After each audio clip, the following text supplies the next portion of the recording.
Kujdes në mëngjes me këto 3 lloje ushqimesh, shkaktojnë fryrje në stomak. Probleme me tretjen dhe fryrja e stomakut janë me të vërtetë të paraaqshme dhe shpesh plot me dhimbje. Prandaj ushqimet që përzgjidhni në mëngjes mund të shkaktojnë fryrje ose probleme me tretjen dhe për këtë arsye duhet të jeni të vëmendshëm ndaj tyre. Ushqimet e pasur me fibër duhet të tregojeni të kujdesshëm me konsumin e tyre në mëngjes. Ushqime me sasi të lartë të fibrës duhet të përfshihen në regjimin tuaj ushqimor në mënyrë të ngadalë dhe duhet të tregoni shumë kujdes nëse i konsumoni në mëngjes. Ushqimet me ëmbëlsues artificial duhet të evitohen nga mëngjesi pasi shkaktojnë fryrje dhe probleme të diarres.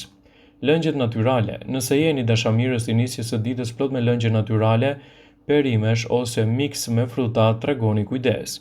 Lëngje të tilla përfshirë selinon nuk përshtaten mjaft mirë për stomakun në mëngjes dhe shkaktojnë fryrje dhe probleme me tretjen. Nëse doni të evitoni këto shqetësime, tregoni më të vëmendshëm ndaj asaj që shtoni në pjatën tuaj të mëngjesit.